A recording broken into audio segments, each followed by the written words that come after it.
साक्षात कुबेर भगवान आए हैं गोकुल को समृद्ध करने। हैं? सब विस्तार से बताती हूँ, आप बैठो तो सही। कुबेर महाराज, चलो जोड़ी बनाते हैं।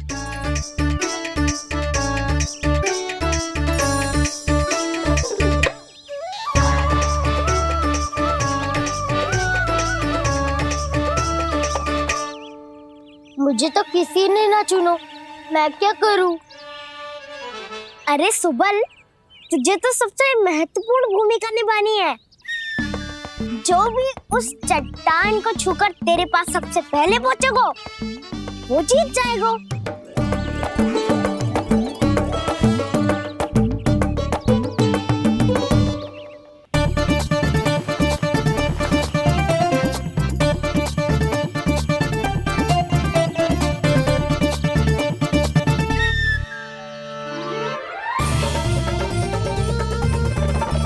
आरंभ करो।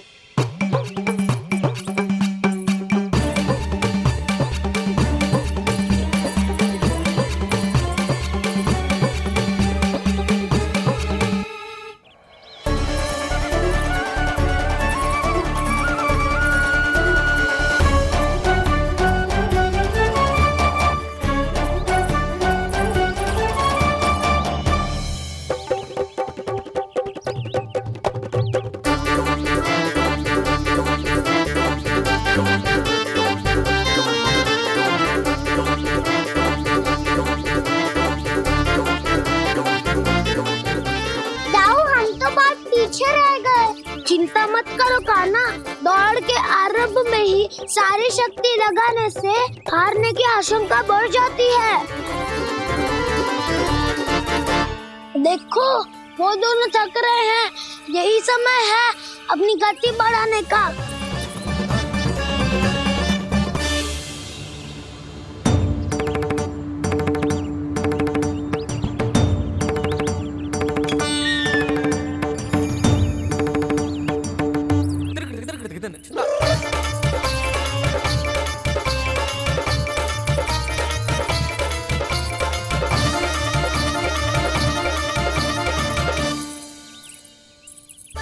लो, हमारी जोड़ी सबसे पहले पहुंच गई।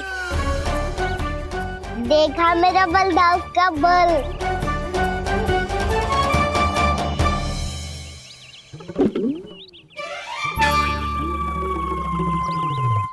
ताऊ, वो देखो।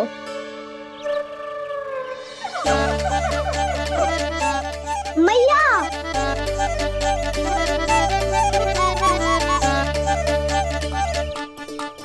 अपने परिवार या अपने सखाओं के साथ या किसी ऐसे व्यक्ति के साथ जिसे उसकी आवश्यकता हो, बांट लेना चाहिए ताकि सबके पास पर्याप्त हो और किसी को भी कछु कमी ना हो, किसी को वस्त्र के बिना रहना ना पड़े, भोजन के बिना सोना ना पड़े।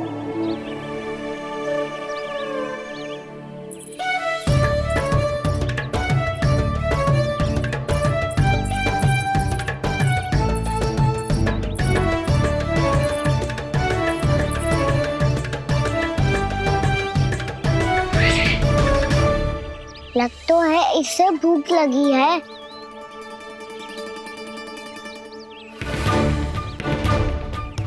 मेरी और क्या देख रहे हो? तुम्हारी पोटली में कुछ तो होगा, दे दो उसे। मेरे नैना मैया ने क्या की थी? जब हम किसी और को देते हैं ना, उससे अनेक गुना नारायण हमें वापिस कर देते हैं।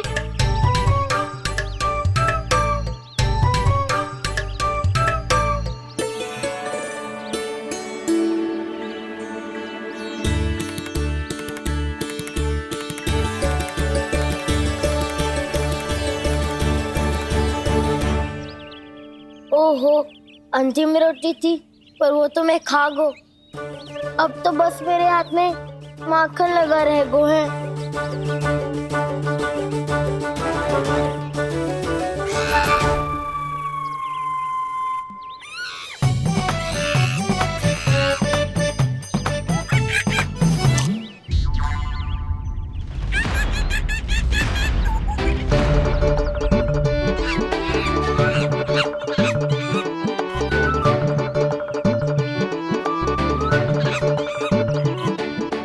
क्षमा करना सखा। तुम्हें देने के लिए मेरे पास कुछ नहीं है। अब आप ही बताओ, कोई 2 गुना मूल्य देगो तो हम शीघ्र ही धनवान बन जाएंगे कि ना? पर कोई 2 गुना मूल्य देगो ही क्यों? हो सकता है कि उनके पास अधिक धन हो, या उनकी तिजोरी में सामान आ रहा हो, या फिर उन्हें भलाई करने का रोग हो।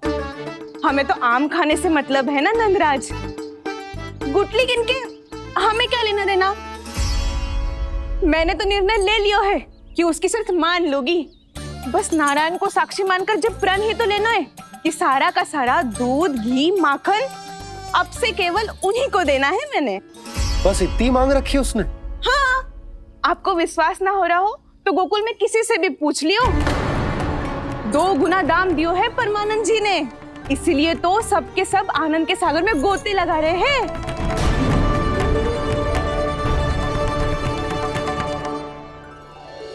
हे नारायण, सुनी है गांव वालों को 2 गुना लाभ हुआ है आज। पर मैं तो माखन बेच ही ना पाई, क्योंकि हाट जाने के लिए कोई साधन ही ना मिलो मुझे। ये नया माखन अभी अभी बनायो है मैंने। प्रतिदिन जो माखन निकालती हूँ सबसे पहले आपको चढ़ाती हूँ, ये सोचकर कि कभी तो आपकी कृपा होगी। पर जाने आपका आशीर्वाद कब मिलेगा मुझे, पर जाने कब आपका आशीर्वाद मिलेगा मुझे। यदि इस बार भी मेरा माखन बेकार हो गई हो ना, तो सच्ची कह रही हूँ, कल से भोग में आपको कुछ भी ना चढ़ाऊंगी मैं। कल से भोग में आपको कुछ भी ना चढ़ाऊंगी मैं।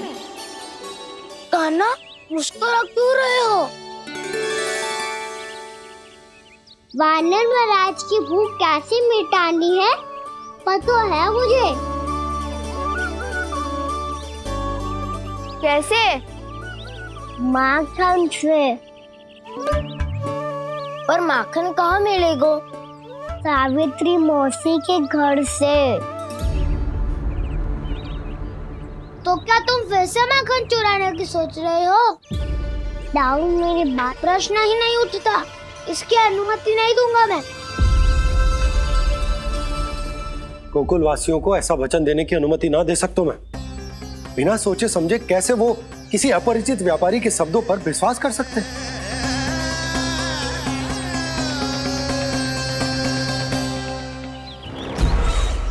महाराज, गोकुल वासियों को अब धन के जाल जंजाल में फंसने से कोई नहीं रोक सकता। महाराज, मैं धन का ऐसा स्वाद चखा कर आया हूँ कि नंद चाहे जितना प्रयास करे, अब कोई भी गोकुल वासी उसके हित वचन सुनेगा भी नहीं। महाराज,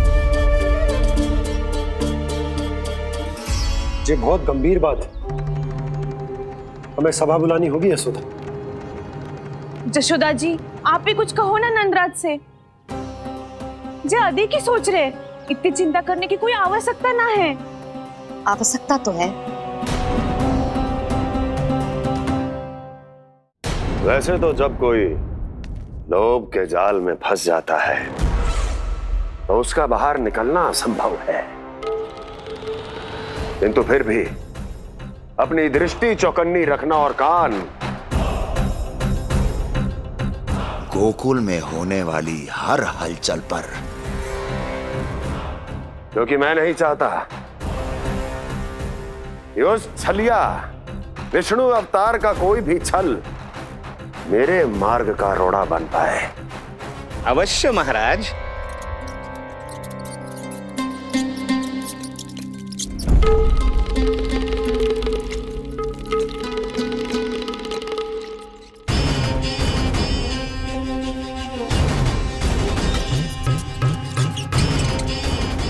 लोभ, ध्यान रहे परमानंद, गोकुल वासियों पर लोभ का प्रभाव हर बीतते क्षण के साथ बढ़ता चला जाना चाहिए। महाराज, जैसे किसी कबूतर को बिल्ली दबोच लेती है, वैसे ही मेरा फैलाया हुआ लोभ गोकुल वासियों को अपने पंजों में दबोच लेगा, सब झटक लूंगा।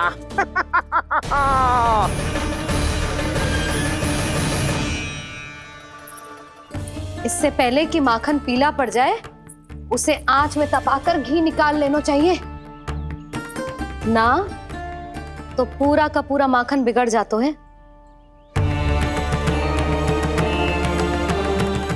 मैं अभी भोला से कहकर सारे ग्वाल ग्वालियरों की सभा बुलाता हूं।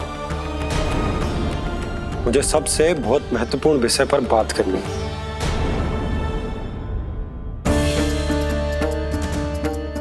मति भ्रष्ट हो गई थी मेरी, जो यहाँ चली आई। अब कहीं ऐसा ना हो कि मेरा धनवान बनने का स्वप्न धरा का धरा रह जाए। सुलक्षणा, चिंता मत ही करो। अरे हम सबसे पहले तो वे अन्य के बारे में सोचते हैं। वे गोकुल वासियों को लोभ के फेर में कछु अनुचित ना करने देंगे। कहा ना मैंने, तुम्हें कुछ भी अनुचित करने नहीं दूंगा। दाऊ हूँ तुम्हारा। हाँ तो अनुचित बात करने देना दाऊ। पर मैं तो भलाई करना चाहता हूँ। भलाई? किसी की अनुमति या सहमति के बिना उसके यहाँ चोरी चुप के माखन खा लेना भलाई नहीं, चोरी कहलाती है। सखाओ, तुम ही बताओ, किसी भूखे प्राणी के लिए भोजन की व्यवस्था करना क्या होता है? भलाई। पड़े पड़े माखन सड़ने के स्थान पर किसी का पेट भरे, वो क्या होता है? भलाई। किसी की मन की इच्छा पूरी करना क्या होता है? भलाई। ठहरो ठहरो, चोरी करके किसकी मन की इच्छा पूरी करोगे तुम?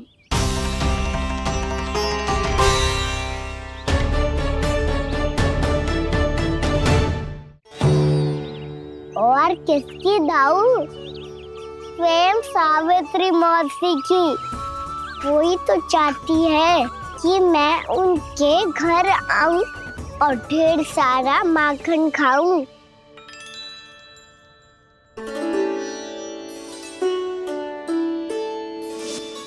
तो फिर अगला घर आपका।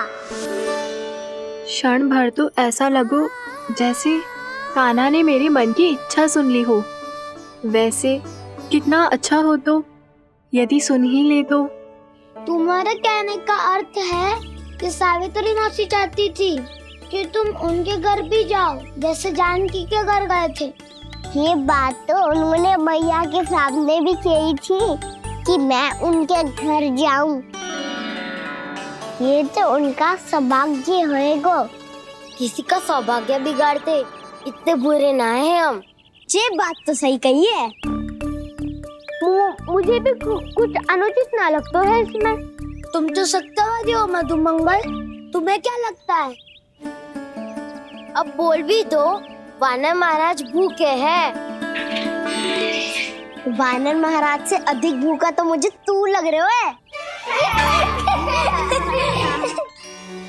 यदि कान्हा सच्ची में जैसा वानर महाराज की भूख मिटाने के लिए और सावित्री मौसी की इच्छा पूरी करने के लिए कर रहा है, तो दादी के सीख के अनुसार मुझे इसमें कछु अनुचित ना लगता। पक्का हम सच में चोरी नहीं भलाई करने जा रहे हैं। सही कहा दाऊ। यदि भूखे असहाय वानर महाराज का पेट भरोगे तो इसका असली पुण्य तो सावित्री मौसी को ही मिलेगा। इसका अर्थ तो ये हुआ कि कान्हा सावित्री मौसी के घर माखन चुराने नहीं जाएगा, बल्कि उसे दुगना कर देगा। बात तो सही है, तो फिर मैं तुम्हें नहीं रोकूंगा।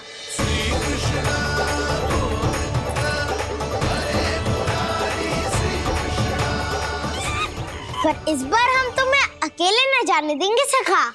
हाँ, हमें भी पुण्य अर्जित करना है और माखन भी।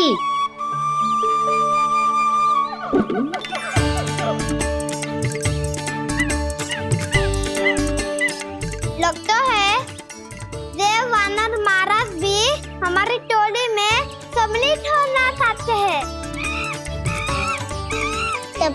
सबको ये कला सिखानी पड़ेगी। सही कहा सका, अच्छे काम का प्रचार प्रसार तो होना ही चाहिए ना। तो ठीक है, सिखा दूंगा। और हमारी टोली कहलाएगी शौर्य विद्या प्रसारण टोली। और कान्हा, तू बन जाइयो इसका अध्यक्ष और दाऊ बनेंगे उपाध्यक्ष। मुझे स्वीकार है। शौर्य विद्या प्रसारण टोली की जय! शौर्य विद्या प्रसारण टोली की जय!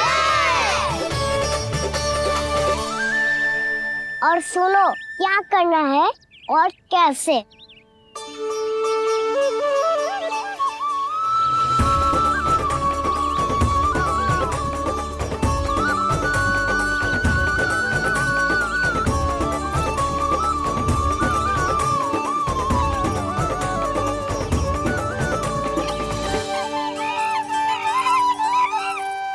आया कन्हैया रे, आया रे माखन का चोर। रोके रुके ना ये सरपट लगाता है दौड़। तुम सब वहाँ छुप जाओ, मैं भीतर देखता हूँ। न ध्वनि कोई हो न पता कुछ लगे, आए चुपके से ग्वालों की टोली। चाहे कितना बचाओ छिपाओ कहीं, सारा मक्खन ये कर जाए खाली। मुख से तो लगता है सरल ये बड़ा भीतर से चंचल ये छल से भरा है ये नटखट बड़ा चिच्चोर।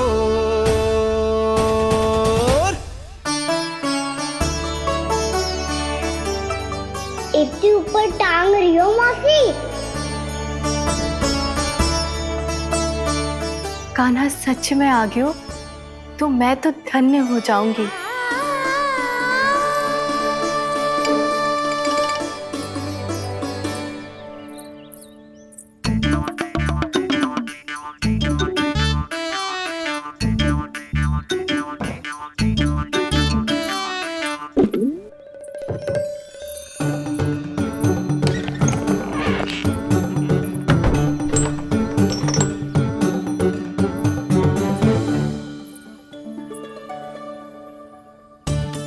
मन तो करता है सारा दूध दही माखन उसे बुलाकर अपने हाथों से खिला दूं। मुझे बुलाना भी चाहती हो और अनजाने में मेरे लिए कठिनाई भी बढ़ा रही हो। पर मेरे यहाँ क्यों आएगा कान्हा? इससे अच्छा तो यही होगा कि कल माखन बेचने के लिए कहीं से सकट का प्रबंध कर लूं।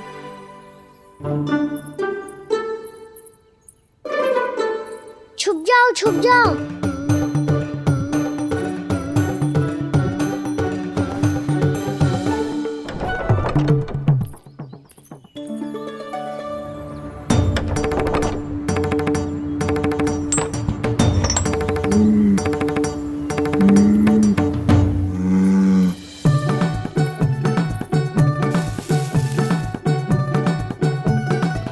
वैसे भी वो ठहरा राजकुमार, एक साधारण गोपी के यहाँ का माखन काहे खाएगो।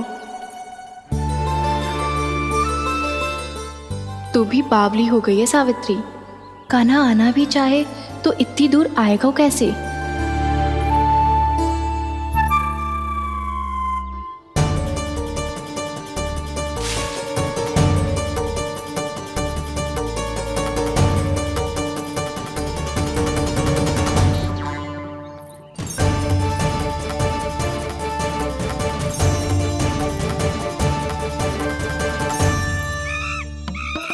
ओ मैया,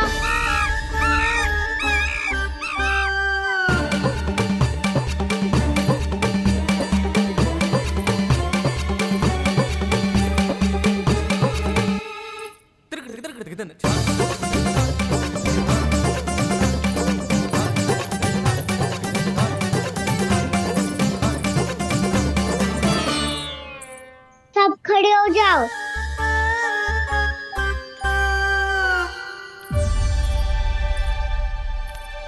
सच्ची मैं भी कितनी बावली हो गई हूँ ना।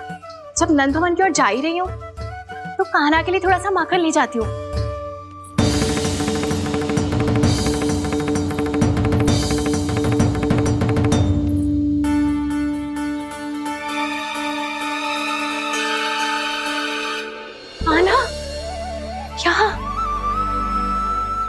मेरा स्वप्न है या फिर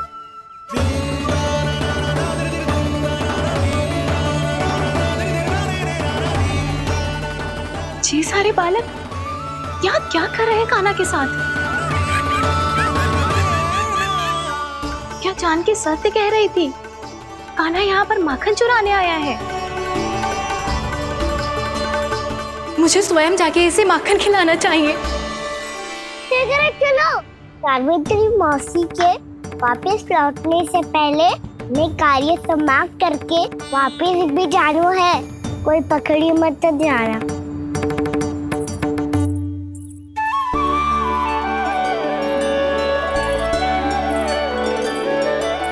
ये मुझे देख के भागो तो ना ना, ये जो कर रहा है, जैसे कर रहा है, मुझे करने देना चाहिए।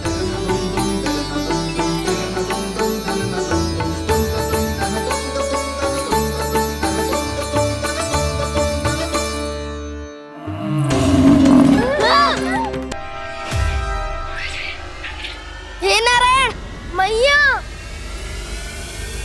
तुम सब डर क्यों गए? कोई भी तो नहीं है यहाँ।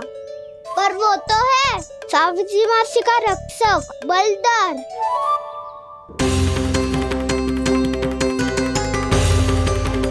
हे नारायण, मैं बलदर को भोजन देना तो भूल ही गई, और भूखे पेट तो वो हिंसक हो जाता है। कान्हा, तूने सुना है ना कैसे सींग घुमा के और लाते उठा उठा के मारता है? बलराम नहीं है जो तुम्हारी रक्षा करेगा, बलदर है वो। बहुत कथाएं सुनी है इसके क्रोधित स्वभाव की, पर अपनी आंखों से ना देख लो। चल खाना, लौट चल।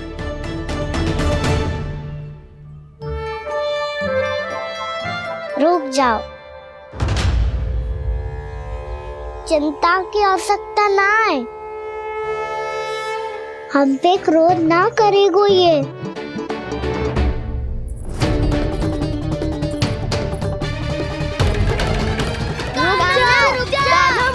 रुक जा कान्हा, रुक जा कान्हा, लौट जाना।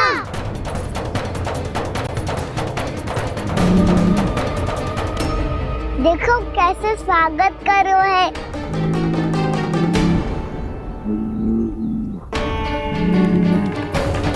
व्यर्थ ही भयभीत हो तुम सब।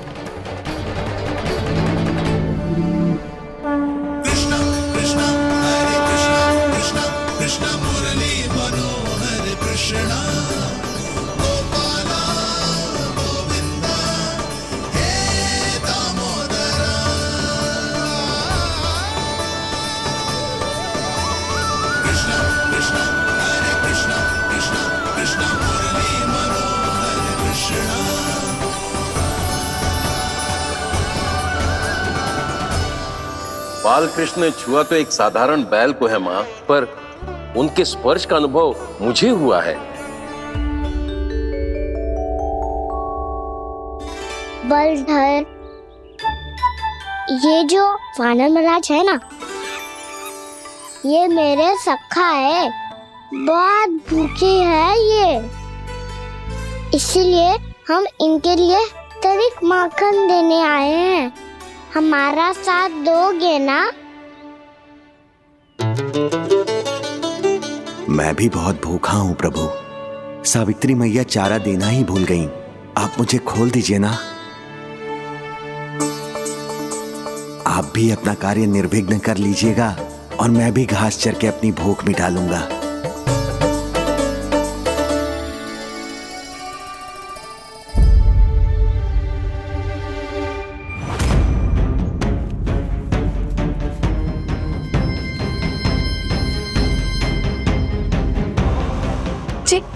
क्या कर रहे हो जी? कान्हा पावला हो गया हो क्या? मती कोल कान्हा, जे सीधा हमारी ओर आएगो और अपनी सींगों से उड़ा के चला जाएगो।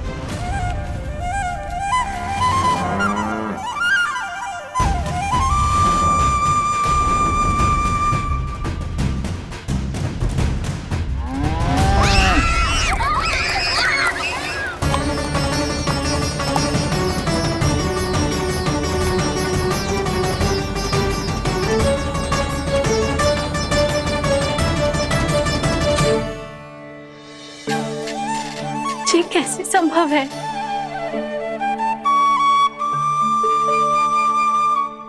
अब खड़े खड़े देखते ही रहोगे? भीतर चलना है कि ना? तूने तो बलधर को भी अपनी टोली में मिला लियो का ना? मैया कहती है मैं बात विशेष हूँ, तो अब विशेषता दिखानी तो पड़ेगी। चौर्य विद्या प्रसारण टोली का अध्यक्ष हूँ मैं। चौर्य विद्या प्रसारण टोली? चौर्य विद्या प्रसारण अर्थात चोरी की विद्या का विस्तार करना। प्रभु, ये बाल कृष्ण कैसी सीख दे रहे अपने सखाओं को? द्वार तो बंद है, भीतर प्रवेश करने का कोई उपाय तो खोजना पड़ेगा। सच्ची में मति भ्रष्ट हो गई है मेरी। अब अंदर कैसे जाएगा कान्हा? कहीं वापस ना चला जाए। मिल गो उपाय कान्हा।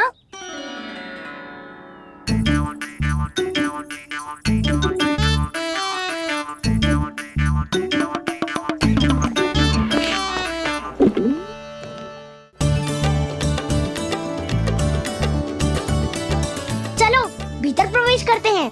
रुको, सीधे प्रवेश ना करते, पहले जांच पड़ताल करते हैं कि भीतर कोई है कि ना। पर सावित्री मौसी को तो हमने बाहर जाते देखा था, और कौन हो सकता है भीतर? ऐसे बार बलदर था, वैसे भीतर कोई और हो सकता है नारायण? फिर तू ही जा, मैं ना जाऊंगा भीतर। माखन चुराना भी सरल ना है, सिर तक रहना पड़ता है। माता यशोदा यदि ये सब देख लें तो उनके मन को कितना दुख पहुंचेगा।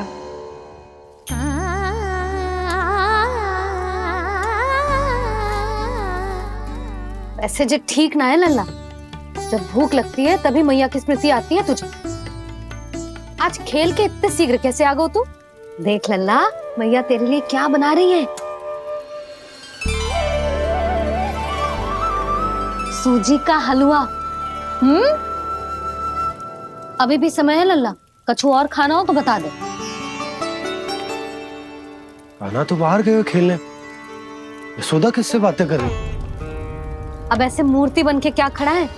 कछु बोलेगा भी? नंदराज जी,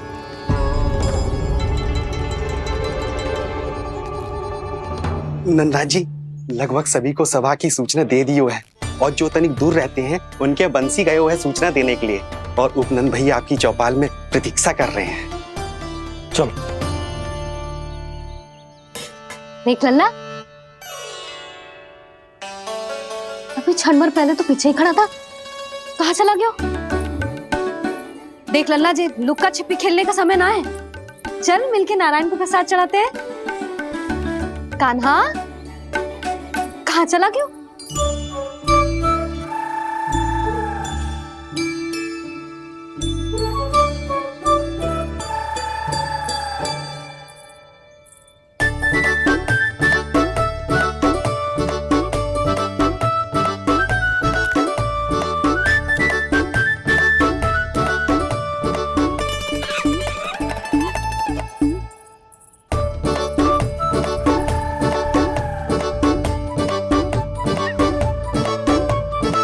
पशुओं से तो ऐसे बात कर रहे हो जैसे इनकी भाषा समझता हो।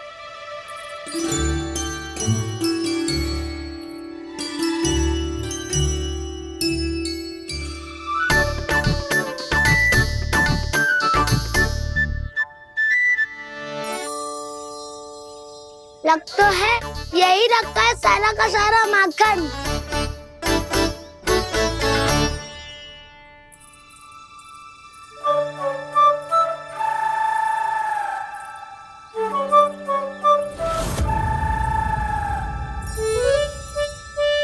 कान्हा, मुझे प्रयास करने दे, मैं आसानी से कर लूंगा।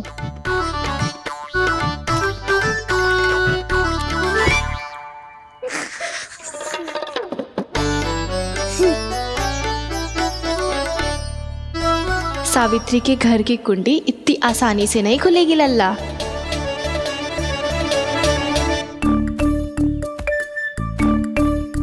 कहा तो मैं ही तोड़ दूं द्वार।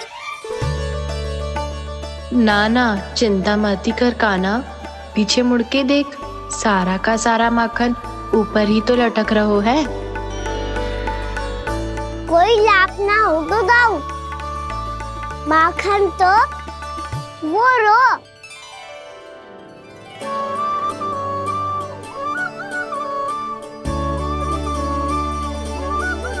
पर जे तो इतनी ऊपर है कि इसे उतारने के लिए हाथी बुलाना पड़ेगा। तो क्या अब हमें माखन ना मिलेगा?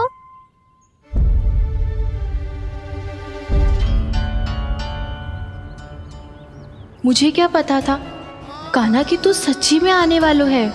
ना तो मैं इतनी ऊपर लटकाती ही ना, ऊपर से चौकी भी रसोई घर में बंद है। ये तो स्वयं चाहती है कि कृष्ण इनका माखन चुरा ले। अविश्वसनीय है ये। यही तो लीला है देवी, लीलाधर श्री बाल कृष्ण की लीला, श्री बाल कृष्ण की लीला। कोई उपाय ना है कान्हा? इतनी पर्वत जितनी ऊंचाई पर तो चढ़ ना सकते हम। चढ़ सकते हैं सखा, यदि हम भी पर्वत बन जाए तो कुछ भी कर सकते हैं। इतनी चतुराई कहाँ से लायो है जे?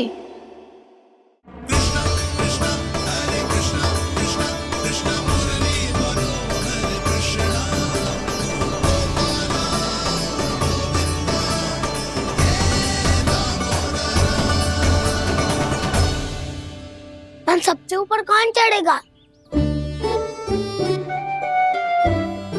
नाना मैं ना करूँगा, ये संभव ही ना है, मुझसे ना हो पाएगा। मैं चढ़ूंगा सबसे ऊपर।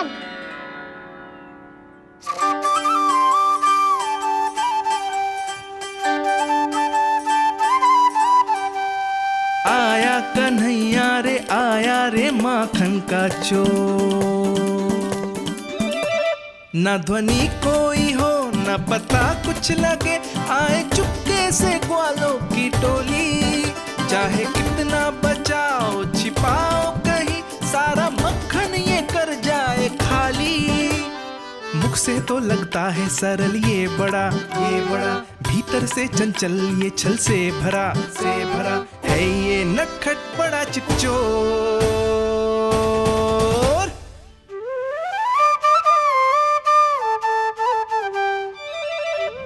भोला भाला कान्हा है माखन का चोर, भोला भाला कान्हा है माखन का चोर, भोला भाला कान्हा है माखन का चोर, भोला भाला कान्हा है माखन का चोर।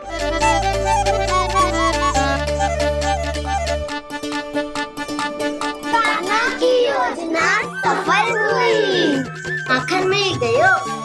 तैयार हो सब? तो लो फिर। अब खाएगो जे मेरा माखन।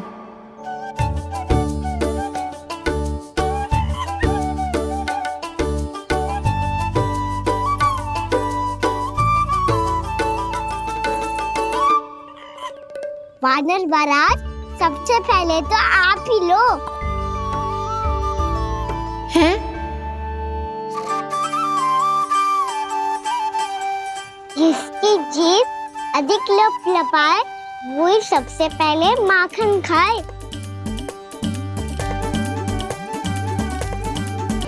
स्वयं हाथों से अपने ये बांटे, पूरी टोली को माखन खिलाए, बड़ा नटखट है नंद किशोर।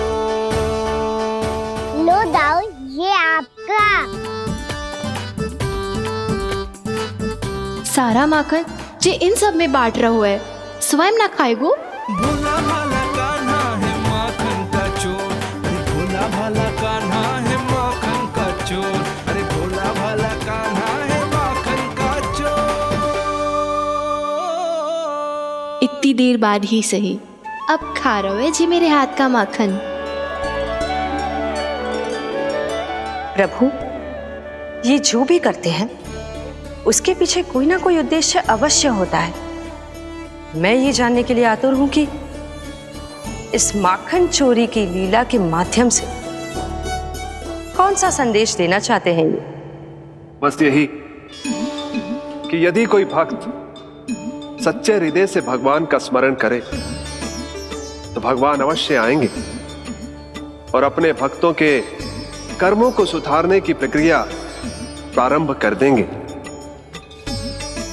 फिर चाहे वो भक्त जानकी हो या सावित्री। कृष्ण माखन नहीं खा रहे देवी, ये तो अपने भक्तों के दुष्कर्मों को मिटा रहे हैं ताकि उन्हें जीवन और मृत्यु के चक्र से मुक्ति दिला सके।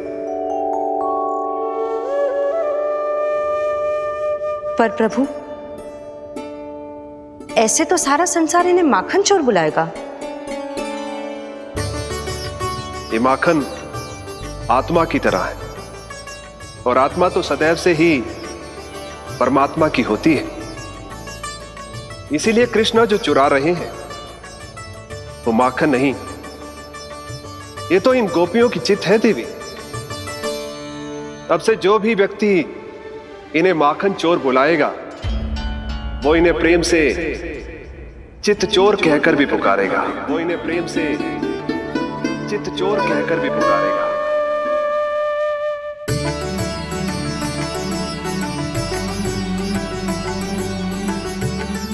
सही कहा आपने प्रभु, चितचोर तो है ये।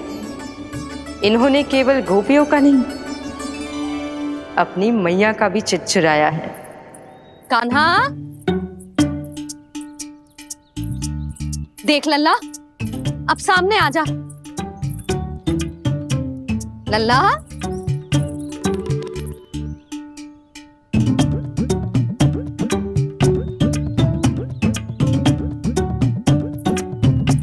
मुझे पतो है तू खम्बे के पीछे छुपो है।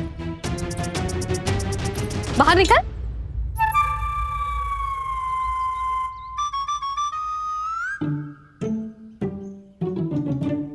मैया,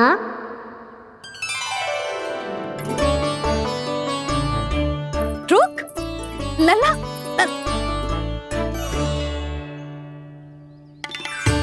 ठीक है मत आ, मैं अकेले अकेले पूजा करने जा रही हूँ।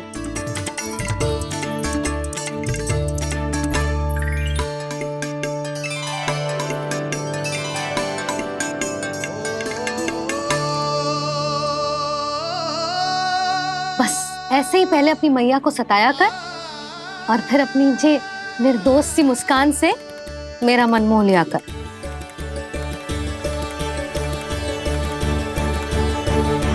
और चाहिए?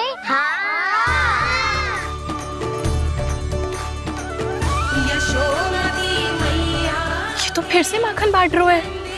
इसका इतना साहस।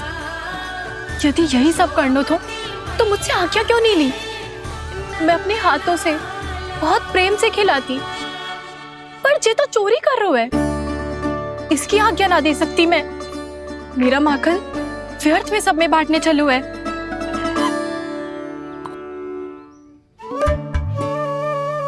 दो वानर महाराज और तनिक ले लो।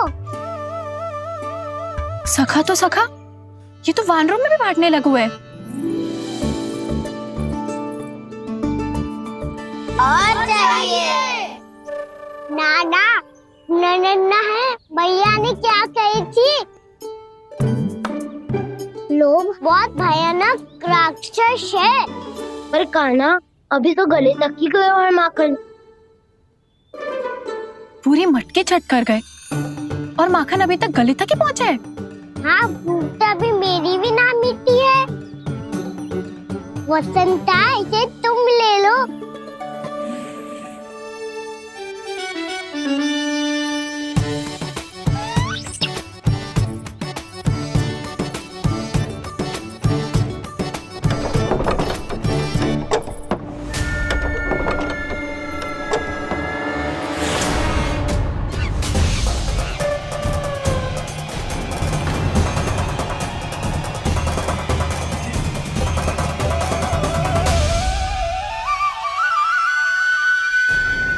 छिना लोग बहुत भयानक राक्षस हैं। जी अच्छी बात ना है कान्हा। अभी चल के यशोदा जी को बताती हूँ।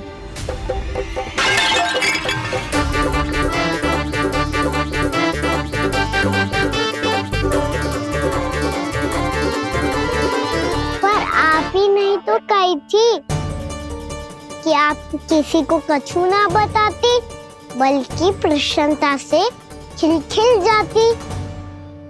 जानकी के स्थान पर यदि कान्हा ने मेरे हाथ का माखन खाया हो तो मैं किसी को कुछ ना बताती, बल्कि प्रसन्नता से खिलखिल जाती। मैं तो मन में सोच रही थी, मुझसे बोल दिया था क्या? सच्ची बात तो ये है मौसी, ये मानव महाराज पूछे थे, इसीलिए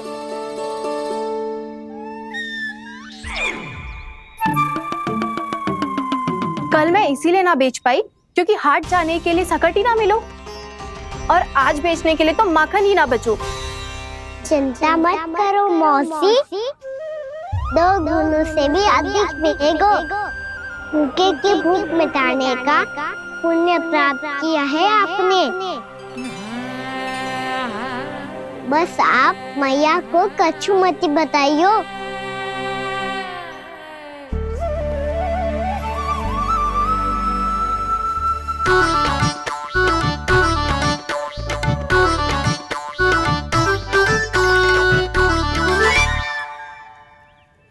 वैसे भी भूखे की सहायता करके मैं अच्छा कार्य ही तो कर रहा था, है ना?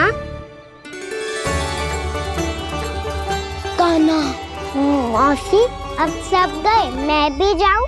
किसकी भलाई कर दे कब किस बहाने, कान्हा की लीला तो कान्हा ही जाने। भाग्य,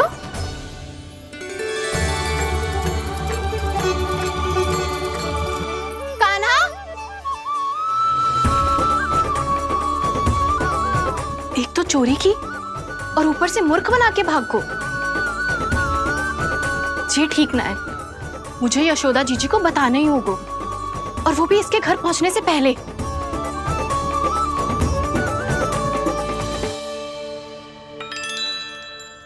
अरे पल्लू मत खींच, तनिक रुक जा, दे रही हूं, पूजा तो करने दे।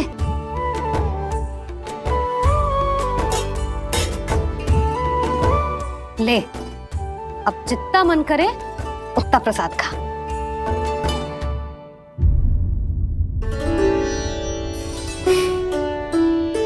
या तो मैं सच्ची बावली हो गई हूँ कि मुझे हर समय कान्हा दिखता रहता है, या फिर मेरा लल्ला कुछ अधिक ही विशेष है कि मेरे साथ ना होके भी सदैव अपनी मैया के साथ ही रहता है।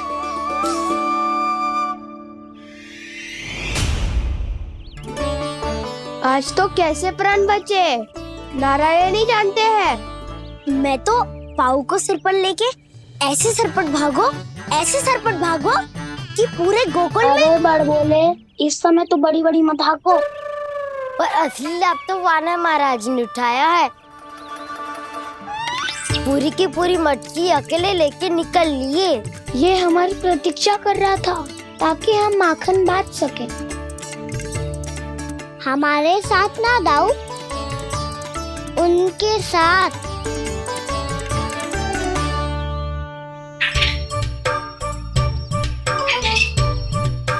मैं समझ गो कान्हा, एक ना सभी जानवरों की भूख मिट जाए, इसलिए गया था तू सावित्री मौसी के यहाँ माखन चुराने। इससे पहले कि वो हमारे यहाँ पहुँच जाए, हमें घर पहुँचना होगा दाऊ, चाहे कछु हो जाए, पर देरी ना होनी चाहिए। इससे पहले कि बहुत समय बीत जाए, हमें ये समझना होगा कि लोभ आदमी की बुद्धि को भ्रष्ट कर दे, तो हमारे सोचने समझने की क्षमता को नष्ट कर दे। तो बहुत समय पहले की बात, एक साधु था, वो सुनसान घने जंगल में रहकर साधना करता था। ब्रह्म ज्ञान को प्राप्त करने ही वाला था कि अचानक से एक दिन उसे एक सुनहरी बिल्ली दिखाई थी। उसने उसे देखो तो सोचो कि ये तो बहुत सुंदर है, इसे तो मेरे पास रहना चाहिए, और उसने उस बिल्ली को अपने पास रख लिया। फिर उसने सोचो कि इसे तो दूध की आवश्यकता होगी और उसके लिए गाय की, तो उसने एक गाय भी रख ली। अब गाय को चारे की आवश्यकता होगी और चारे के लिए भूमि की। नारायण की कृपा से भूमि का प्रबंध भी हो गयो। अब भूमि को जोतनो है, चारा उगानो है, चारा काटनो है और उसे गाय को खिलानो है। गाय को खिला के उसे दूध निकालनो है और दूध निकाल के बिल्ली को पिलानो है। कार्य बढ़ गो। अब उसे लगो कि सहायता के लिए 2 जोड़ी हाथ और होने चाहिए, तो उसने विवाह भी कर लियो।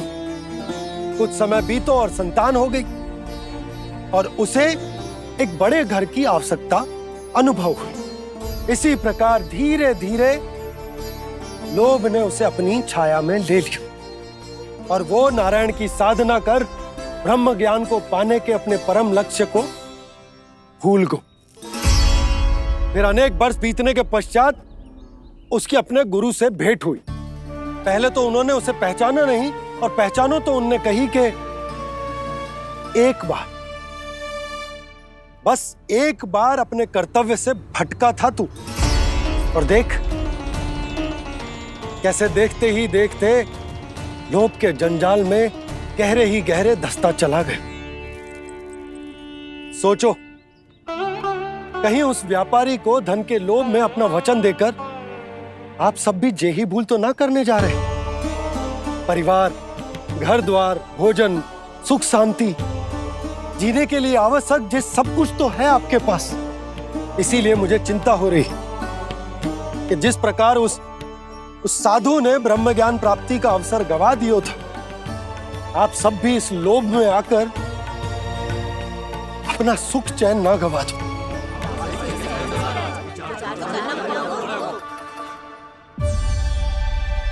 लग तो है बात सबको समझ आ रही है।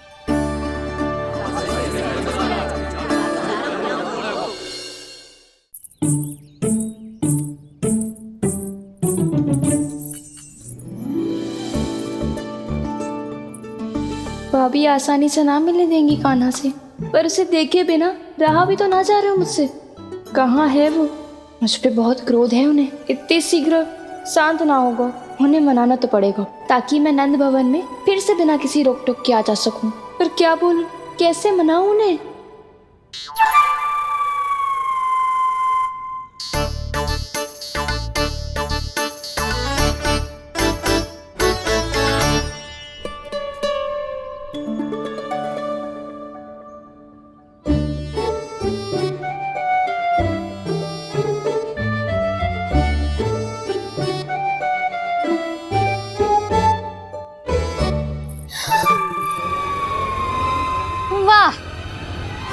जिसने मेरे लल्ला पर चोरी का आरोप लगायो, वो ही आज मेरे घर में चोरी चोरी प्रवेश कर रही है। नाना भाभी, ऐसी कोई बात ना है, मैं तो बस ये देखने आई थी कि जसोदा भाभी का क्रोध शांत हुआ कि ना? सुन ले जानकी, मेरा क्रोध उसी दिन शांत होगा जिस दिन तू सारी गोपियों के सामने मेरे कान्हा पर लगाया आरोप वापस लेगी। चोरी करेगा तो आरोप ही लगेगा ना जीजी। फिर से आरोप? सावित्री, तू भी? कल तक मुझे ये थोड़ी पता था जीजी कि आपका कान्हा सच्ची में माखन चोरी में पारंगत है। आशा करता हूं कि आप सभी को नंदराज का विचार और संदेश सही से समझ आ गो होगो।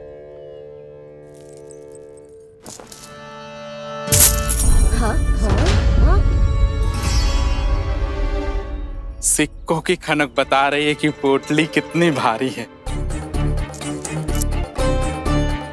एक ही दिन में कितनी धन पा गई जे। हमें भी इससे अधिक धन अर्जित करना होगा, तभी तो हम अपने उज्जवल का भविष्य उज्जवल कर पाएंगे। पहली बार कछु बुद्धि की बात की है तूने। नंदराज, हमारे मन में आपका बहुत सम्मान है, पर हम जो करना चाह रहे हैं वो लोभ ना है, वो तो विकास है। हाँ हाँ नंदराज, हम अपना और अपने संतानों का भला बुरा सोचे बिना कब तक अपना जीवन इस प्रकार जीते रहेंगे? फिर पिछले 4 वर्षों से हमने आपको कर भी तो ना दियो है। मुझे तो लगता है कि नंदराज की बातों पर शांति से सोच विचार के बाद ही कुछ निर्णय लेना चाहिए। ऐसा मौका बार बार ना आता। नहीं, हमें सोच विचार कर निर्णय लेना है सबने।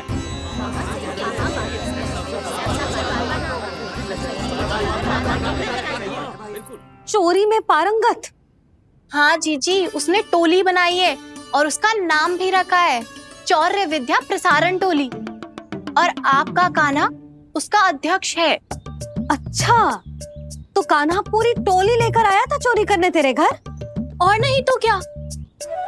पर एक बात बताऊं जीजी, मेरे बलदर को देखकर किसी का साहस ना हुआ भीतर जाने का, पर आपका कान्हा इतना साहसी है कि बिना भयभीत हुए इतने भयंकर बैल के निकट चले गए। सच्ची? और तेरे रक्षक बैल ने कुछ ना किया उसे? है ना अचरज की बात। क्रोध के स्थान पर वो तो उसके सामने ऐसे झुको जैसे कि प्रणाम कर रहा है। और जीजी, आपका कान्हा साहसी ही ना, बहुत चतुर भी है। मैंने मटकियां बहुत ऊपर लटकाई थी, पर बताओ कि बिना चौकी के मटकी को नीचे उतारने का उपाय किसने ढूंढा? किसने? आपके चतुर कान्हा ने। उसने अपने सखाओं को पर्वत बनायो और एक पक्के सेनापति की तरह बिना भयभीत हुए उनके ऊपर चढ़ गयो और मटकियां उतारने लगो, और एक ही ना, तीनों की तीनों मटकियां उतार ली। तीनों? हाँ जीजी, और वो इतना दयालु है कि पहले एक मटकी का माखन सब में बांट दियो, और फिर बची हुई 2 मटकियों में से एक मटकी अपने सखाओं को दे दी, और फिर दूसरी मटकी एक भूखे वानर को दे दी। और फिर जब मैं उसके सामने जाके प्रश्न करने लगी तो उसने मुझे अपने तर्कों के जाल में उलझाया और बड़ी आसानी से सिद्ध कर दिया कि वो तो परोपकार कर रहा था। मैं तो देखती ही रह गई, और शब्द तो ऐसे झड़ते हैं मुंह से जैसे कि फूल। रुक जा सावित्री, पहले तू ये निर्णय ले ले कि तू मेरे लल्ला का गुणगान करने आई है कि उसकी निंदा करने? निंदा करने ही आई हूँ जीजी। जानकी सत्य कह रही थी, आपका कान्हा माखन चोर ही है और बलराम के साथ भागा था। बलराम क्यों?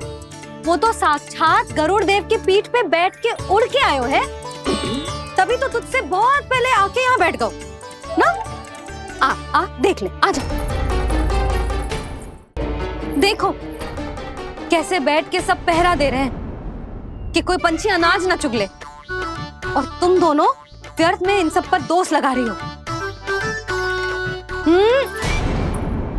कान्हा के निकट जाने का प्रयास भी मत ही करना।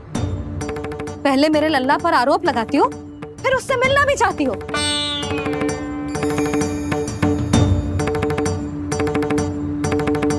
पर जीजी, चोरी? अरे उसे तो चोरी का अर्थ भी ना पता होगा। तुम दोनों को नारायण का भय भी ना है क्या? हाँ, मेरे लल्ला पर आरोप लगाने से पहले तुम दोनों को लज्जा ना आई? हे नारायण, अब आप ही बताओ मैं क्या करूं। लग तो है किसी की घोर दृष्टि लगी है कि बार बार मेरे लल्ला पर आरोप लगते हैं। किसी की क्या, तुम दोनों की दृष्टि लगी है। या तो तुम दोनों मनगढ़ंत कथाओं को सत्य बताना छोड़ दो, या फिर कृपा करके मेरे घर आना बंद कर दो।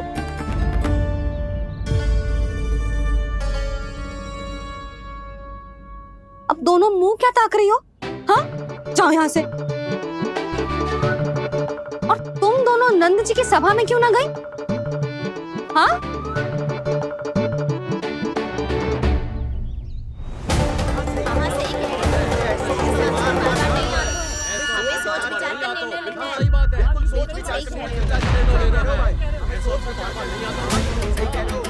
जी कौन? पहले तो कभी ना देखो इसे।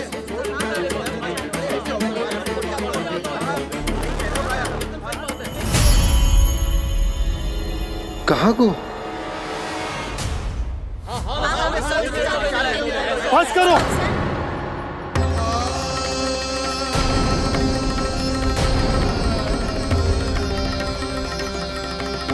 मेरी आंखों के सामने मैं गोकुल में इस तरह फूट पड़ते ना देख सकता।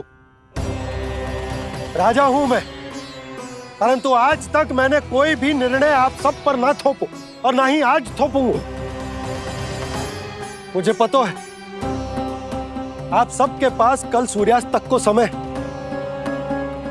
इसीलिए मेरी विनती है कि आप घर जाकर रात्रि को इस बात पर पुनः विचार अवश्य कीजिएगा। सोचिएगा कि कोई भी व्यापारी अविश्वसनीय रूप से सस्ता क्रय विक्रय क्यों करेगा जब तक कि उसका कोई छुपा हुआ लाभ ना हो। हमें सोचना होगा कि कहीं हम उसके बिछाए जाल में फंस तो ना रहे।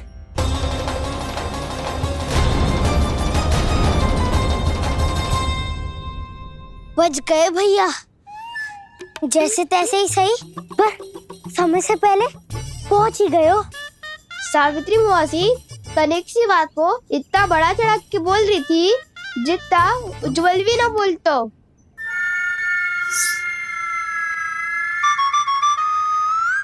वैसे आनंद तो बहुत आयो, सच्ची। हाँ, बेहतर लगा तो माखन भी तो मिल रहा और परोपकार भी होगा।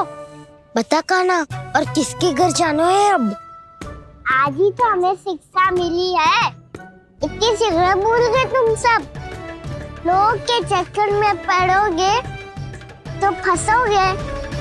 लोग के चक्कर में पड़ोगे तो फंसोगे।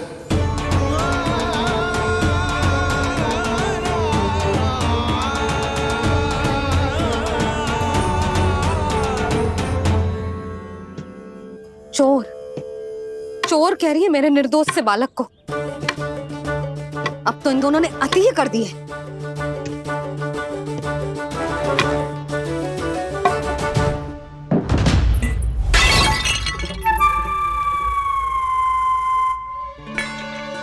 से भी अभी फूटना था। वैसे ही मैं इतनी चिंतित हूं। कैसे समझाऊं इन गांव वालों को?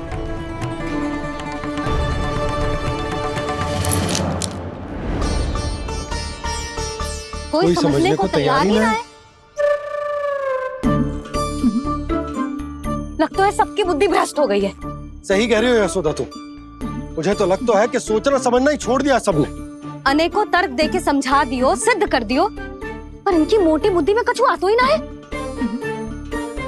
यशोदा तुम तो तर्क की कह रही हो, मैंने तो उदाहरण देकर समझाने को प्रयास किया, पर अपनी बुद्धि के आगे कछु ना समझ में आ रहा इन गांव वालों को। क्या सारे के सारे गांव वाले मेरे लल्ला पर आरोप लगा रहे हैं? जी क्या कह रही हो तुम? मैं तो गांव वालों की बात कर रहा हूं जो नारायण के नाम पर वचन देकर उस अपरिचित व्यापारी को अपने दूध दही घी माखन सब देने को तैयार है। लो कर लो बात। मैं गोपियों की बात कर रही हूँ जो लल्ला पर माखन चोरी का आरोप लगा रही हूँ। और आज तो सावित्री ने भी लल्ला को माखन चोर कह के पुकारो है।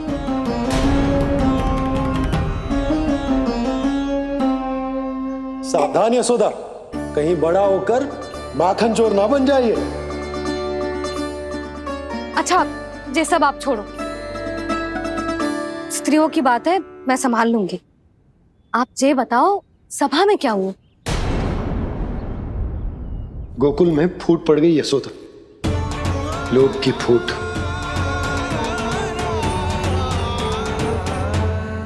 अरे रुको रुको रुको, व्यापारी जी रुकिए रुकिए। नंदराज ने प्रयास तो बहुत किया था व्यापारी जी, पर कुछ व्यक्तियों को छोड़ करके किसी के कान पे जूं तक नहीं रेंगी। इसका अर्थ फूट पड़ चुकी है लोभ की वजह से। बहुत ही शुभ समाचार लाए हो गुप्तचर। अब शीघ्र ही दिखेगा लोभ का चमत्कार।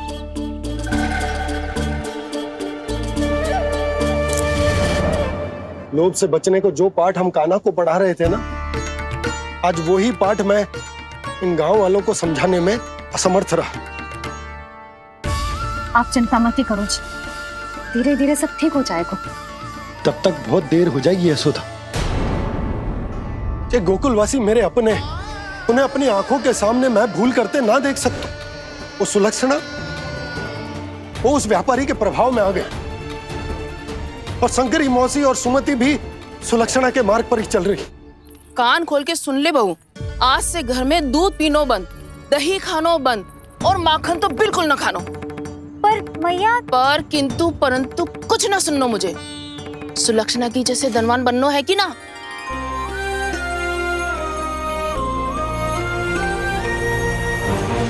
तो फिर जैसा मैं कहती हूँ वैसा कर, तभी तो अधिक से अधिक दूध दही माखन बेचकर अधिक से अधिक धन अर्जित कर पाएंगे हम।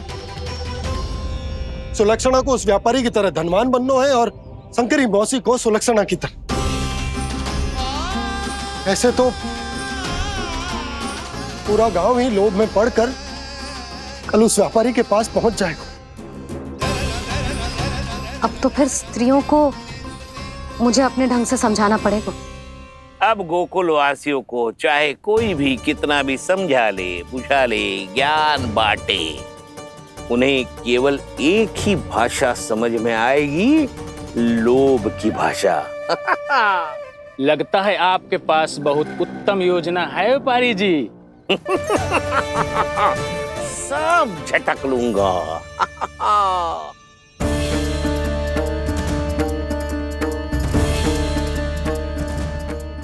आपको क्या लगता है प्रभु, मैया के समझाने से गोपियाँ समझेंगी?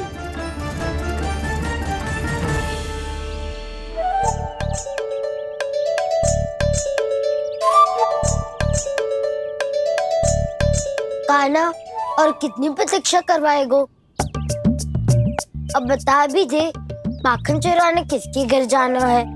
इतना आसान ना है निर्णय करना, समय लगता है, सोच विचार करना पड़ता है। पर ये निर्णय किया कैसे जाए पता है मुझे। लगता है वे निर्णय करना पड़ेगा कि बचना कैसे है।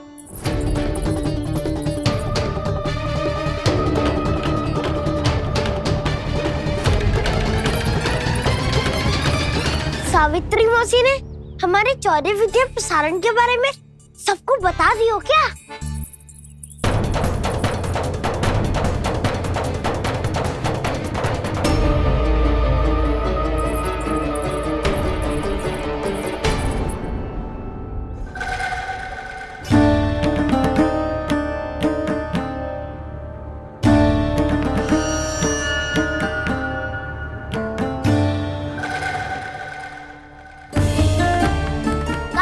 शीघ्र आओ, छोटी माँ बुला रही है।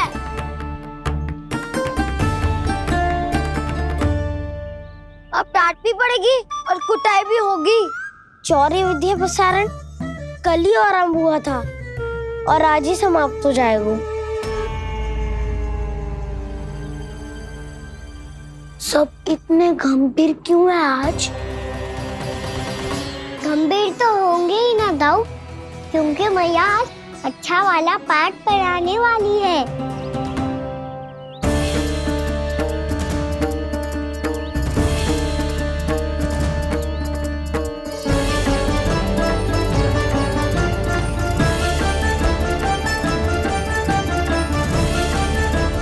आ गए तुम दोनों? चलो आओ बैठ जाओ। जशोदा जी बता तो दो, सवेरे सवेरे क्यों बुलाया है हम सबको? रुको, इतनी शीघ्रता क्या है? पहले इन बालकों को कुछ खिलाने तो दो। अभी खेलने निकलेंगे ना, पूरी दोपहरी दिखाई ना देंगे।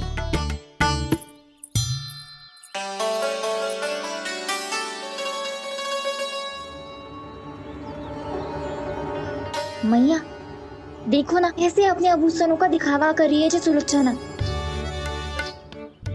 चिंता मत कर बहू, शीघ्र ही हम इससे अधिक आभूषण और इससे अधिक उत्तम वस्त्र पहन के घूमेंगे। ये देखो तुम दोनों के लिए क्या बनाओ है मैंने। पूरे गोकुल में प्रसिद्ध मेरे पेड़े। चलो लो। यशोदा, ये तो बहुत सारे हैं। हाँ जशोदा जी, इतने सारे तो मैं भी ना खा पाऊं। क्यों दृष्टि लगा रही हो सुलक्षणा? बढ़ती आयु के बालक हैं, खाने दो इन्हें। तुम सब कछु मत सुनना, जी भर के खाओ। ले कान्हा।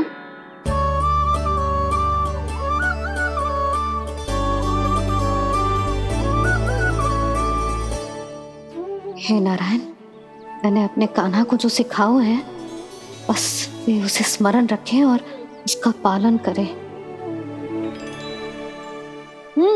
ले और ले ले ले।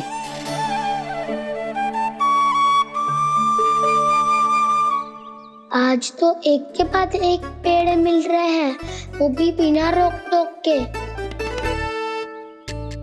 मैया 2 के बाद तीसरी मिठाई बड़ी कठिनाई से खाने देती है, पर आज सादा लाड पेड़ों के माध्यम से जिता रही है। कछु तो रहस्य है। प्रभु, क्या आप भी वही सोच रहे हैं जो मैं सोच रही हूँ? कोई परीक्षा तो नहीं ले रही है ये? किस सोच में पड़ गए तुम दोनों?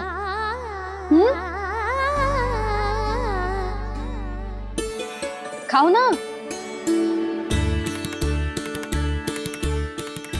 जब तक पेट और मन दोनों ना भर जाए तब तक खाओ। बस यशोदा, इतना पर्याप्त है। अरे ना जिज्जी, घर के शुद्ध मावा और गुड़ के बने, कितना भी खा ले कोई हानि ना होगी। लो और लो।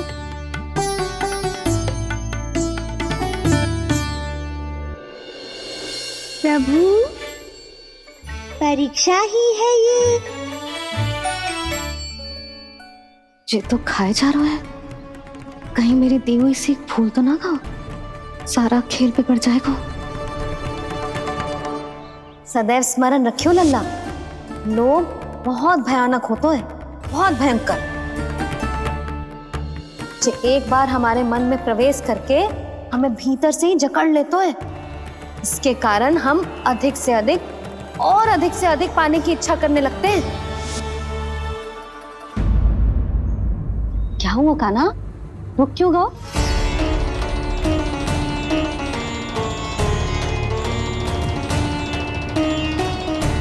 आपने तो सिखाया था मैया, जितनी आवश्यकता हो उतना ही लेना चाहिए, लोभ कभी ना करना चाहिए। बहुत बुरा राक्षस है लोभ।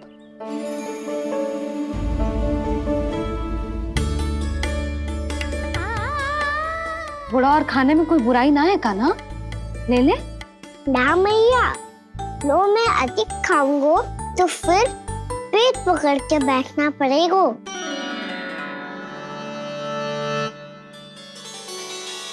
हाँ, मेरा भी पेट भर गया। कान्हा सही कह रहा है छोटी माँ, लोग बहुत भयानक राक्षस है।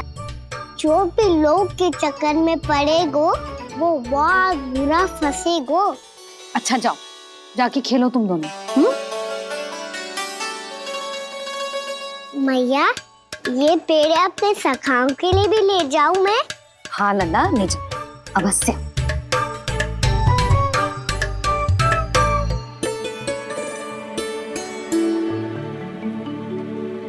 देखो, जो बात इन नन्हे से बालकों को भी समझ में आ रही है, वो तुम सबकी समझ क्यों ना आ रही?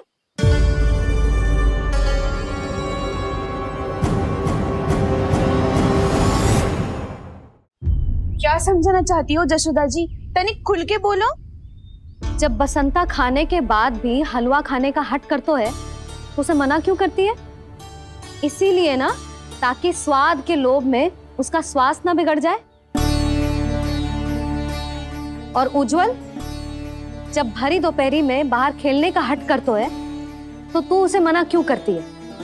इसीलिए ना कि खेल के लोभ में उसे लू ना लग जाए। हाँ, और पुराण पढ़ना तो अच्छी बात है ना।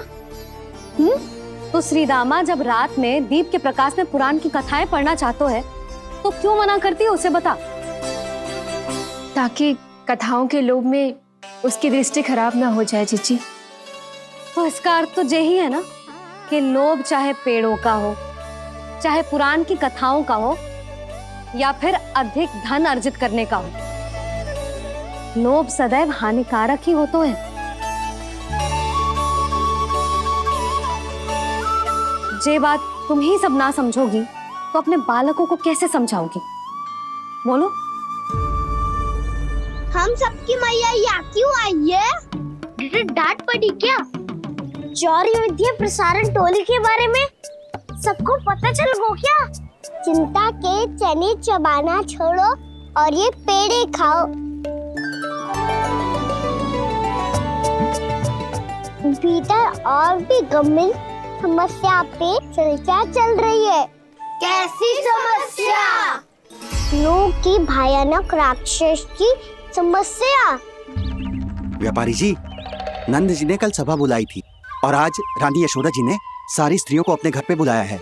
तो आपको नहीं लगता कि हमें कुछ करना चाहिए? करना तो चाहिए गुप्तचर।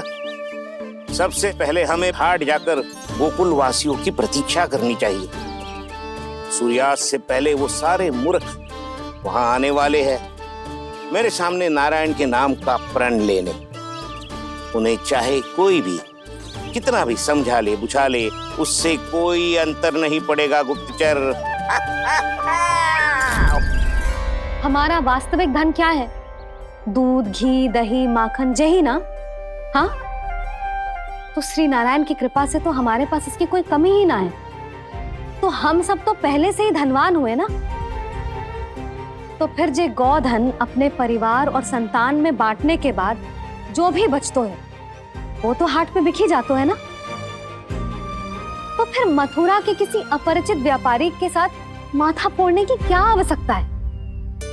जशोदा जी, हम आपकी और नंदराज की चिंता समझते, पर इसकी कोई आवश्यकता ना है। कुछ उल्टा सीधा नहीं करेंगे हम। विश्वास रखो जशोदा, हम जो कुछ करेंगे समझदारी से करेंगे। लोभ में आके कोई निर्णय नहीं लेंगे हम लोग, है ना? हाँ। अच्छा, अब चलती हूँ।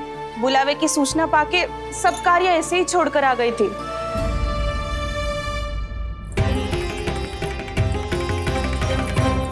अब किसको घेर लियो? लोभ के भयानक राक्षस ने। ये तो तभी पता चलेगा जब वो सब बाहर आएंगी। तब तो सबको बहुत ध्यान से देखना पड़ेगा।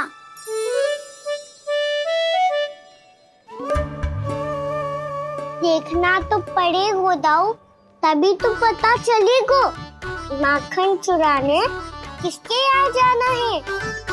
नाना,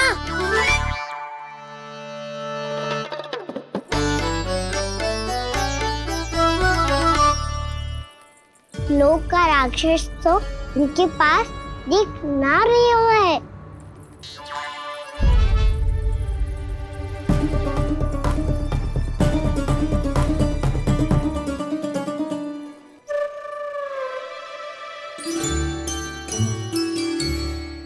नारायण का बहुत बहुत धन्यवाद। कान्हा, मेरी मैया को घेर रहे है क्या उस राक्षस ने? यशोदा भाभी और नंद भैया कितने चिंतित थे ना। पक्का कछु ना कछु कारण तो अवश्य होगा। हाँ, मुझे भी सच लग रहा है कि धनवान बनने के चक्कर में मैं तनिक ज्यादा ही लोभ में पड़ गई थी। नहीं, बस गए। और मेरी मैया दादी, उनका क्या गाना? बहू, सुलक्षणा की जैसे ढेर सारा धन कमाने के चक्कर में लोभ में तो ना आ रहे ना हम। हे नारायण, बहुत कृपा है आपकी। लगता है लोभ का राक्षस किसी को अपनी चपेट में नहीं ले पाया। लेता भी कैसे दाऊ?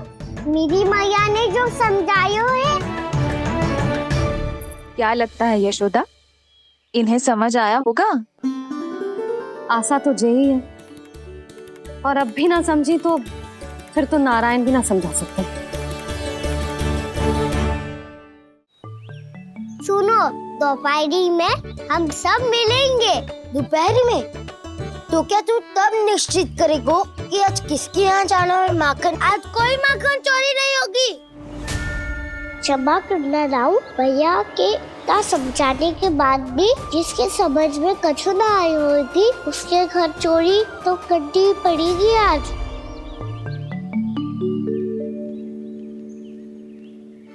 व्यापारी जी, सारी स्त्रियां एक साथ यहीं आ रही हैं। मेरे चक्रव्यूह में फंसने की इतनी शीघ्रता कि संध्या तक भी नहीं रुक पाई।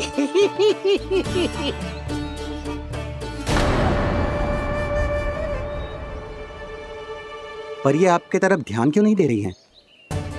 लगता है गोकुल की रानी ने इनको पाठ पढ़ा ही दिया। अब आपको ही कुछ करना होगा व्यापारी जी। करूंगा, अपनी चाल सबसे अंत में चलूंगा, किंतु अभी उनके लिए एक घोषणा ही पर्याप्त होगी। तुमने सबको सूचित तो कर दिया है ना कि सबको अग्रिम धनराशि मिलेगी, वो भी दूध, दही, माखन, घी बेचने के बाद नहीं, वो पहले ही मिला करेगी।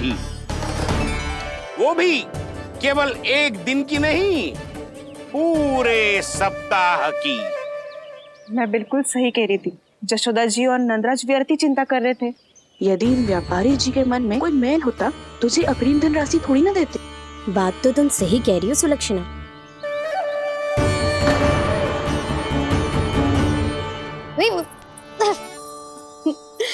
कितनी शरारत करते हो तू?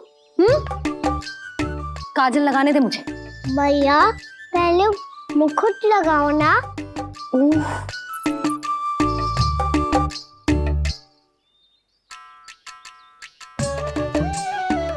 और मेरी मुंडी। हाँ हाँ रुक जा, ले बस होगा प्रसन्न। भैया मैं ना चाहता मैं ऐसे फिर से भूल जाऊं, नहीं तो कड़ी धूप में इसे लेने वापस लौटना पड़ता है। चल अब बैठ जा,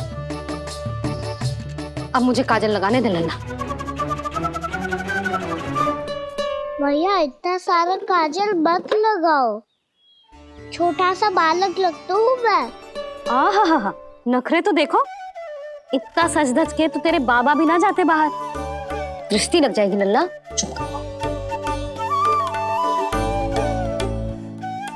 उनको तो आ सकता ही ना है भैया, वो तो गोकुल के राजा है। वैसे भी मुझे भी कम मत समझो, मैं भी राजा हूँ अपनी टोली का। कौन सी टोली? अपनी। ये क्या कर रहे हैं प्रभु? बता, कौन सी टोली? बालकों की टोली मैया, मारी खीर वाली टोली का।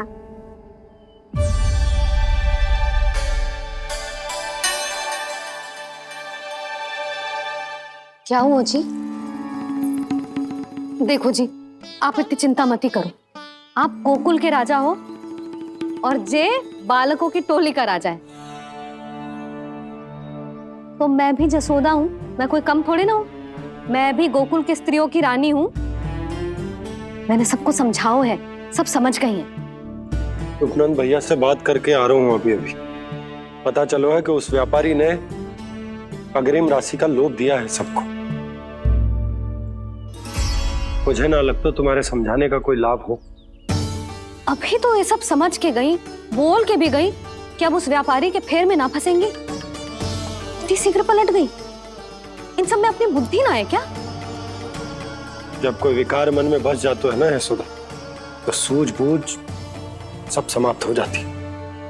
तो मुझे ही कच्चू करना पड़ेगा। मैया मैं जाऊं? हाँ तू जा।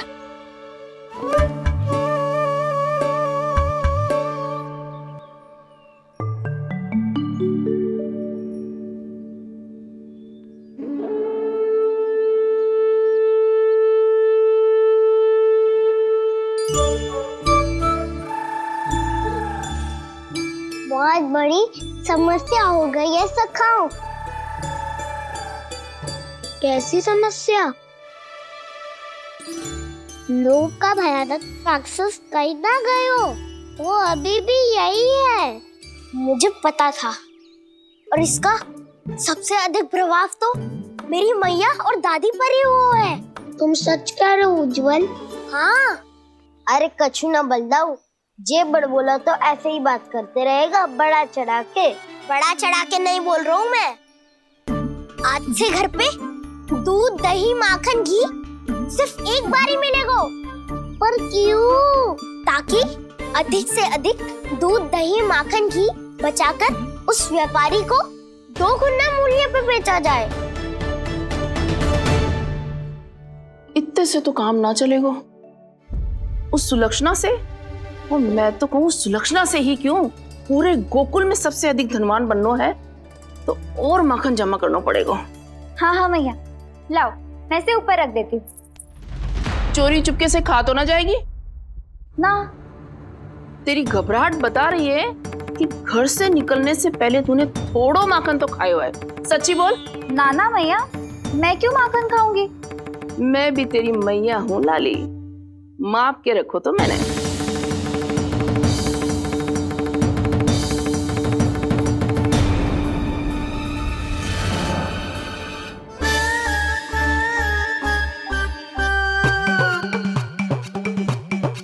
हाय रे, तूने तो सच्ची में माखन खायो है।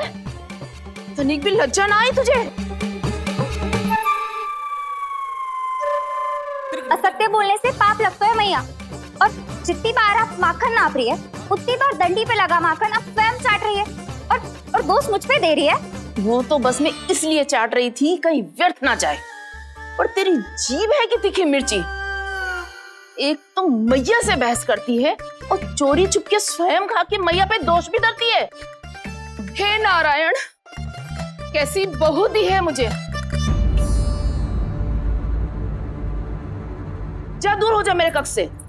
और माखन के तो आसपास भी दिखने की आवश्यकता ना है। इस चटोरी को तो कोई भरोसा ना है। माखन को तो सुरक्षित स्थान पर रखना पड़ेगा।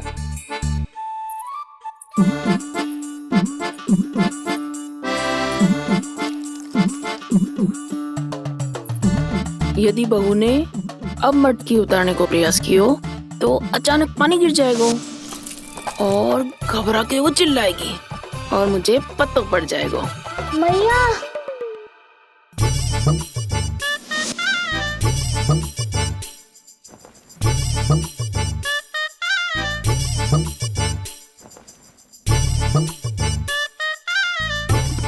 ये माखन तो मैं किसी को छूने भी ना दूंगी, तभी तो बनूंगी धनवान, बहुत धनवान।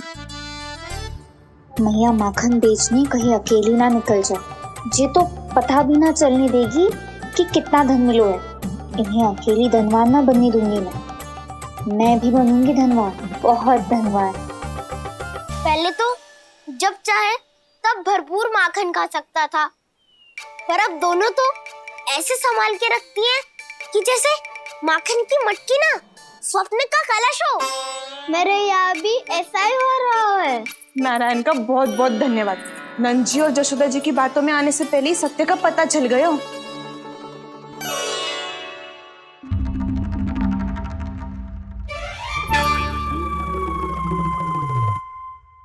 ये इतना सारा माखन। दृष्टि मत लगा, पेट पे पट्टी बांध के रात रात भर भूखा रह के बड़ी कठिनाई से माखन इकट्ठा किया है जे। तो क्या आपने निर्णय ले लियो है कि आप उस व्यापारी को वचन दे दोगी? अरे जब द्वार पे साक्षात लक्ष्मी जी हो तो द्वार बंद ना करते बावली। तू अभी छोटी है, मैं तो कहती हूँ तू भी अपने भविष्य के बारे में अभी से सोचना आरंभ कर दे। कटौती तो मेरे घर पे भी आरंभ हो गई है काना। वो मैया ने कहा है या दूध चाहिए या दही चाहिए या माखन चाहिए, जो भी चाहिए एक ही बार मिलेगा।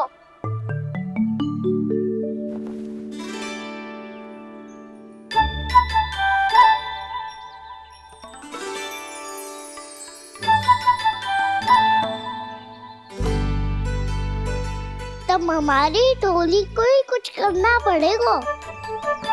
तुम सबको तुम्हारा अधिकार मिले, यह हमारा कर्तव्य है।